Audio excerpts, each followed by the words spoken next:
तो फिर फाइनली भाई अपन आ चुके थे अपनी बहन के घर। फिर यहाँ अपन थोड़ी देर बैठे, बैठ के थक चुके थे। फिर इतने में आ चुका था खाना। खाने में था दाल चावल और बिरयानी, तो हमने दो ही ने खाया फटाफट।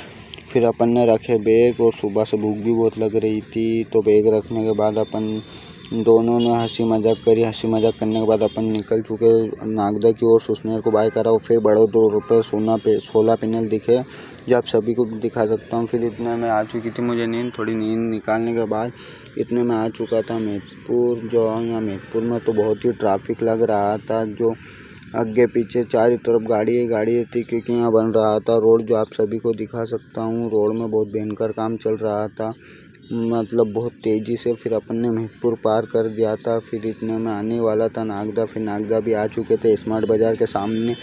स्मार्ट बाज़ार को भी करा वाई। फिर अपन थोड़ी देर में पहुँचने वाले थे अपने घर। पहुँचने के बाद अपने मामू का लड़का लाने लग गया था सामान।